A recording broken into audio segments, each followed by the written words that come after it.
ज्ञान हमेशा झुककर हासिल किया जा सकता है। एक शिष्य गुरु के पास आया। शिष्य पंडित था और मशहूर भी। गुरु से भी ज्यादा सारे शास्त्र उसे कंठस्थ थे। समस्या यह थी कि सभी शास्त्र कंठस्थ होने के बाद भी वह सत्य की खोज नहीं कर सका था। ऐसे में जीवन के अंतिम क्षणों में उसने गुरु की तलाश शुरू की। संयोग से गुरु मिल गए। वह उनकी शरण में पहुंचा। गुरु ने पंडित की तरफ देखा और कहा, तुम लिख लाओ कि तुम क्या क्या जानते हो। तुम जो जानते हो फिर उसकी क्या बात करनी है।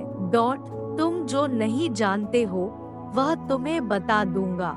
शिष्य को वापस आने में साल भर लग गया, क्योंकि उसे तो बहुत शास्त्र याद थे। वह सब लिखता ही रहा। कई हजार पृष्ठ भर गए। पोथी लेकर आया। गुरु ने फिर कहा, यह बहुत ज्यादा है, मैं बूढ़ा हो गया, मेरी मृत्यु करीब है, इतना न पढ़ सकूंगा। तुम इसे संक्षिप्त कर लाओ, सार लिख लाओ। पंडित फिर चला गया। 3 महीने लग गए। अब केवल 100 पृष्ठ थे। गुरु ने कहा, यह भी ज्यादा है, इसे और संक्षिप्त कर लाओ। कुछ समय बाद शिष्य लौटा। एक ही पन्ने पर सार सूत्र लिख लाया था, लेकिन गुरु बिल्कुल मरने के करीब थे। कहा, तुम्हारे लिए ही रुका हूँ, तुम्हें समझ कब आएगी, और संक्षिप्त कर लाओ। शिष्य को होश आया, भागा, दूसरे कमरे से एक खाली कागज ले आया। गुरु के हाथ में खाली कागज दिया। गुरु ने कहा, अब तुम शिष्य हुए, मुझसे तुम्हारा संबंध बना रहेगा।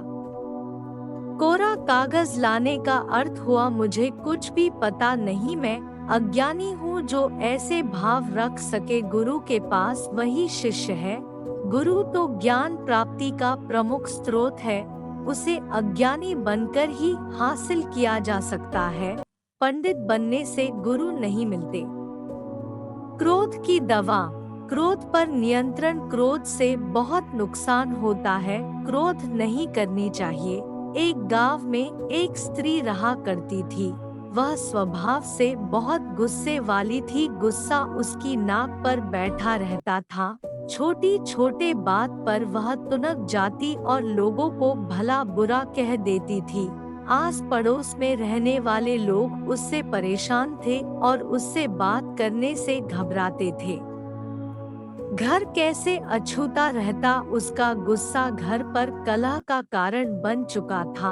उस स्त्री को एहसास था कि गुस्सा उसके लिए परेशानी का सबब बनता जा रहा है।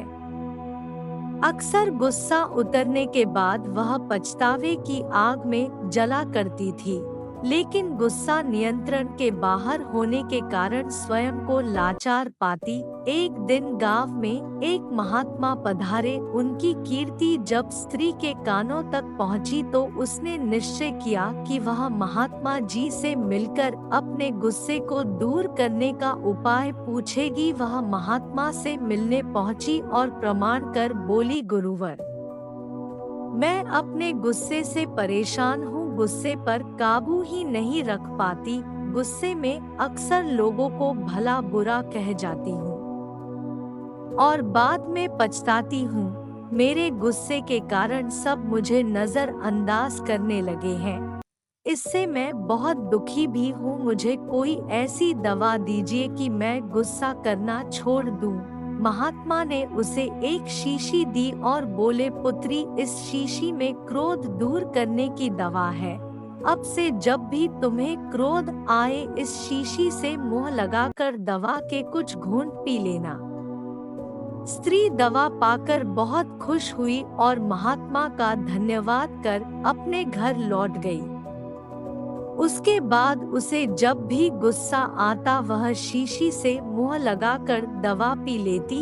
धीरे धीरे उसका गुस्सा कम होने लगा। 7 दिन बाद जब शीशी की दवा खत्म हो गई तो वह फिर से महात्मा के पास पहुंची और बोली, गुरुवर, आपने मुझे गजब की दवा दी है, पीते साथ ही गुस्सा छूमंतर हो जाता है। अब वह दवा खत्म हो गई है, कृपा कर मुझे उस दवा की एक शीशी और दे दीजिए। महात्मा मुस्कुराते हुए बोले, पुत्री, तुम्हें जानकर आश्चर्य होगा कि उस शीशी में कोई दवा नहीं थी, उसमें सादा पानी भरा हुआ था। क्रोध आने पर जब भी तुम उस शीशी से पानी पीती थी तो शीशी मुंह में होने के कारण तुम कुछ बोल नहीं पाती थी। क्रोध दूर करने का उपाय बस अपना मुंह बंद कर लेना है। अब से यही किया करो।